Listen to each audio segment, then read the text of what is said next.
Hello friends, welcome to my YouTube channel target with Musi.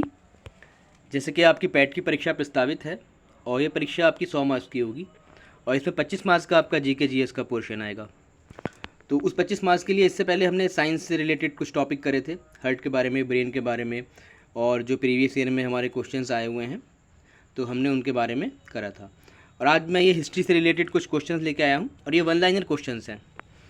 Actually option से भी हमारे पास जो एग्ज़ाम में आते हैं वो ऑप्शन से आता है, मगर वन लाइनर जो क्वेश्चन होते हैं वो हम पढ़ते हैं तो वो हमारा परमानेंट मेमोरी में जाता है और वो हमें लंबे समय तक ध्यान रहता है और याद करने में भी इनको हमें आसानी होती है। ठीक है, तो वन लाइनर में है और ये 50 क्वेश्चन हैं आपके, और ये किसी न किसी एग्ज़ाम में आए हुए हैं यूपी ट्रिपल एस सी के द्वारा प्रीवियस ईयर्स में मालूम करे गए हैं। ठीक है, तो शुरुआत करते हैं पहले क्वेश्चन की। इतिहास का पिता किसे कहा जाता है? तो इतिहास का पिता जो कहा जाता है वो हेरोडोटस को कहा जाता है। सिंधु सभ्यता किस लिए प्रसिद्ध थी? तो सिंधु सभ्यता जो थी वो सुनियोजित शहर हेतु प्रसिद्ध थी, इसलिए हम इसको क्या कहते हैं? नगरीय सभ्यता भी कहते हैं। ठीक है, नेक्स्ट है, सिंधु सभ्यता के लोगों का व्यवसाय क्या था? तो सिंधु सभ्यता के जो लोग थे उनका व्यवसाय, मुख्य व्यवसाय कृषि था। सिंधु वासियों का प्रमुख फसल क्या थी? प्रमुख फसल तो जौ और गेहूं थी। सिंधु सभ्यता का सर्वाधिक पूर्वी और पश्चिमी पुरा स्थल क्या था? तो जो पूर्वी और पश्चिमी पुरा स्थल एग्जाम में अक्सर हमें पूछा जाता है, तो हमें इसको कैसे याद रखना है? पूर्वी और आलमगीरपुर, ये मेरठ में है, यानी कि जिसमें पुर लगा हुआ है वो पूर्वी एरिया है, और पश्चिमी पुरा स्थल जो है वो सुद कांगेडोर जो कि बलूचिस्तान पाकिस्तान में है। ठीक है,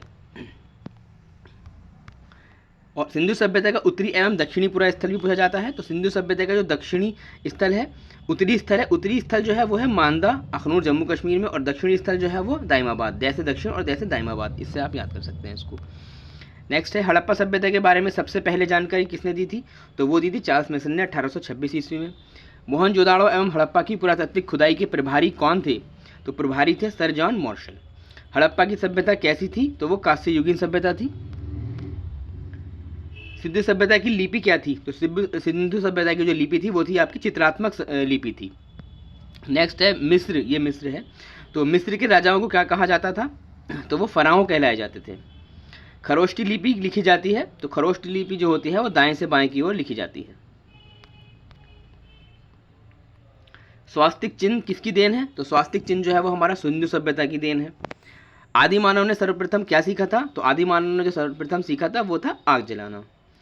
आग का आविष्कार जाहिर सी बात है पूरा पाषाण काल में ही हुई थी, और सबसे पहले जो पालतू बनाया, यानी कि सबसे पहले जिस जानवर को पालतू बनाया वो क्या था? वो था कुत्ता। मोहनजोदाड़ो की खोज जो थी वो राखलदास ने करी थी।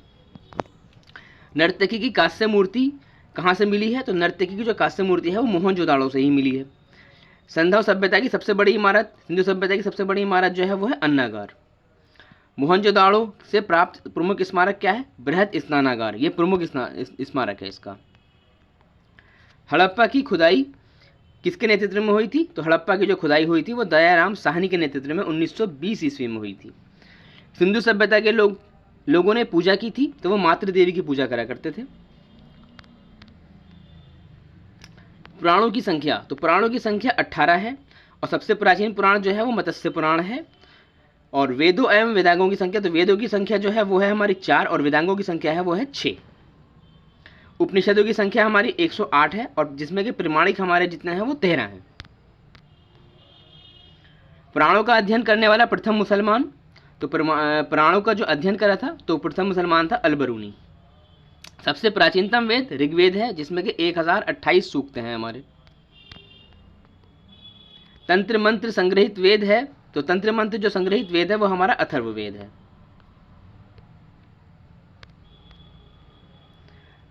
भारतीय संगीत का जनक, तो भारतीय संगीत का जनक सामवेद। गायत्री मंत्र लिया गया है, तो गायत्री मंत्र जो है हमारा ऋग्वेद से लिया गया है, और गायत्री मंत्र के जो रचनाकार हैं वो है विश्वामित्र। और गायत्री मंत्र जो है वो हमारा किसको समर्पित होता है? तो गायत्री मंत्र जो है वो हमारा वो सूर्य देवता को समर्पित है। भक्ति आंदोलन का प्रारंभ, तो भक्ति आंदोलन का प्रारंभ जो था वो अलवर के संतों ने किया था।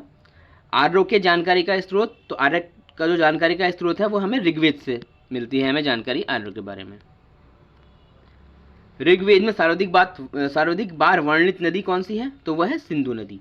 और ऋग्वेद में वर्णित सबसे पवित्र नदी सरस्वती। ये याद रखना आप कि आपको अगर सबसे ज़्यादा जो सबसे बार किसी चीज़ का जिक्र है अगर ऋग्वेद में, तो वो है किसका? सिंधु नदी का। और सबसे ज़्यादा जो पवित्र नदी जो माना गया है, तो पवित्र नदी माना गया है सरस्वती को।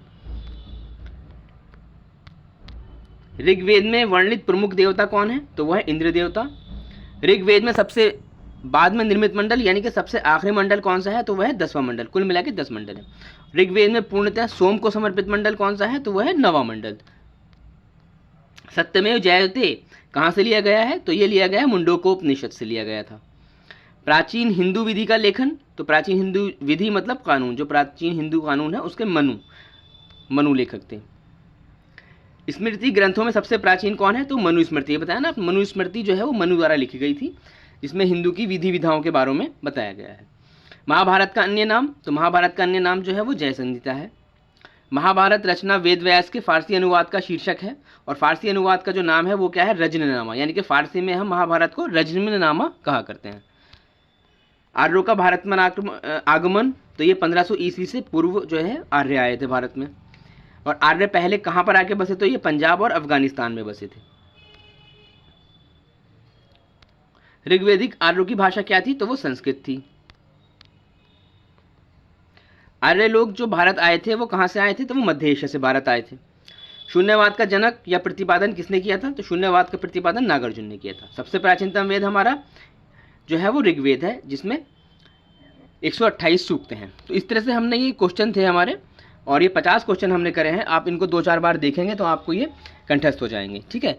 और इसकी PDF के लिए आप हमारे यूट्यूब टेलीग्राम चैनल से जुड़ सकते हैं, जिसका लिंक भी मैंने डिस्क्रिप्शन में दे रखा है। वहाँ पर ये PDF आपको मिलती रहेंगी। और इससे पहले की जो हमारी साइंस से रिलेटेड क्वेश्चंस थे उसकी सीरीज़ भी है, वो आप हमारे चैनल पर जाकर देख सकते हैं।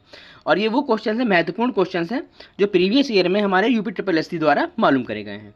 और ये वन लाइनर क्वेश्चन जो होते हैं वो बहुत महत्वपूर्ण होते हैं। ये जो होते हैं ज़्यादातर हमारे मतलब एक लॉन्ग टाइम तक हमारे दिमाग में रहते हैं और अच्छे से याद हो जाते हैं, ठीक है। तो अगर आपको वीडियो अच्छी लगी हो तो लाइक करिएगा, सब्सक्राइब करिएगा, शेयर करिएगा, ठीक है। Thank you.